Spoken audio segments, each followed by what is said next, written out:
inclusion, some students with diagnosis. And I've learned also that we need to collaborate with special education teachers, yung mga expert teachers, and also the therapists po. Thank you, ma'am. Yun po yung takeaways ko for today, Doc.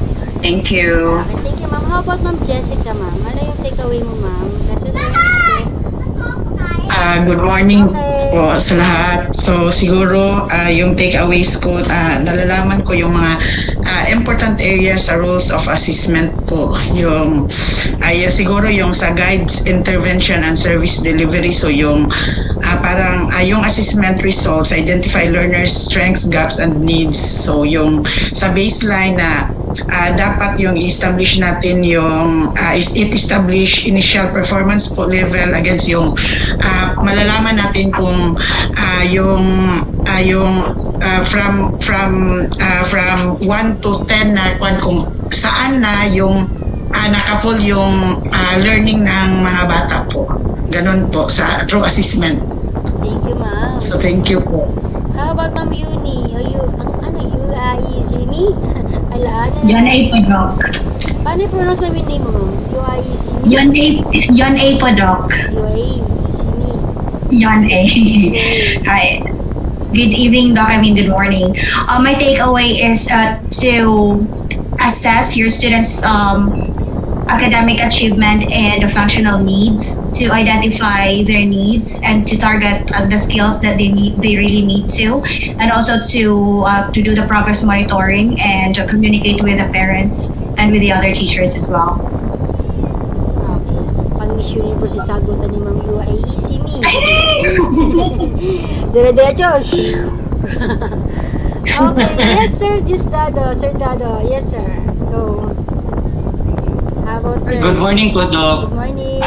Ang takeaway ko for this morning, Doc, is assessment plays a crucial role in guiding intervention and service delivery in special education. And in special education po, Doc, mahalaga ang assessment dahil ito ay tulong sa mga guro, therapists, at support staff na makabuo ng mga individual na intervention, pumili ng mga evidence-based strategy at maghatid na nararapat na serbisyo sa pamamagitan ng IEP po. Yun po ang natutunan ko this morning po, Doc. Thank you. Ang ganda ng pagkatagalog na sir. Tagalog na Tagalog. Ang galing. Okay, next. Nakakaingit. Sana makapag-Tagalog ako ng ganun ka-straight. Tapos maganda pa. Meron talaga. Skills din yun, ma'am. Yung ganung salitaan. Yes, Okay. Opo. How about, sige, Ang sino ba galing. yung natatawag? Si Ma'am Shirley. Ako po, Doc. Hindi pa. Sige, ma'am. Si Ma'am Shirley po muna. Sige na, mamaya siya. Sige, Ma'am Josephine. Okay, Doc. Attention na po kasi mag-start na po yung amin, sir.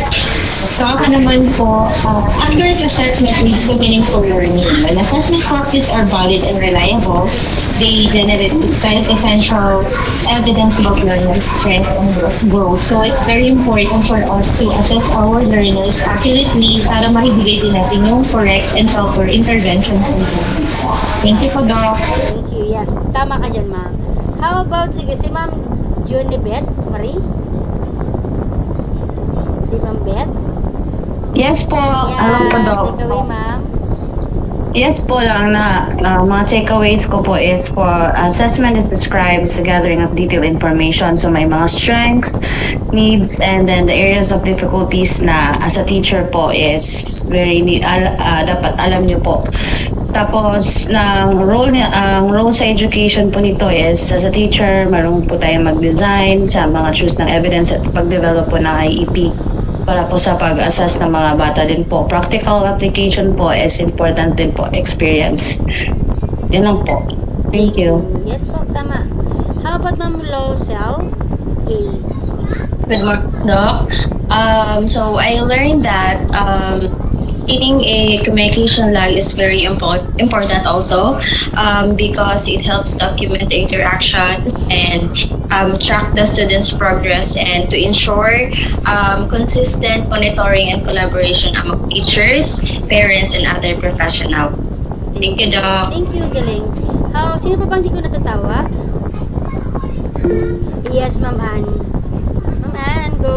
Hi po. Good morning to Doc Igna and to everyone. So, what really stuck the most with me is the purpose of assessment, especially yung accountability.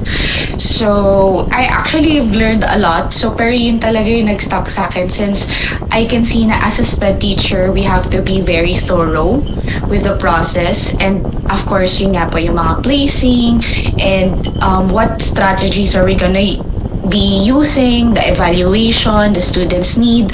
So, I can see that it's, since yun nga din po from sharing din ni Miss April, ni Ma'am Fritzy na it's really different ang special education in different countries. I do see then na hopefully sana ang Philippines also will also have the same laws, like for example, education for all, na talagang education for all. So, pero yun, as a SPED teacher, I learned a lot po, especially like yung characteristics of being a SPED teacher talaga. So, yun po to. Okay, thank you ma'am for that. Okay, sige.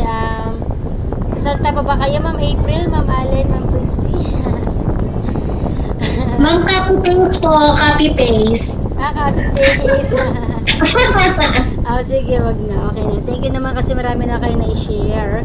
Alright, so thank you very much guys for your very impressive impressive comment.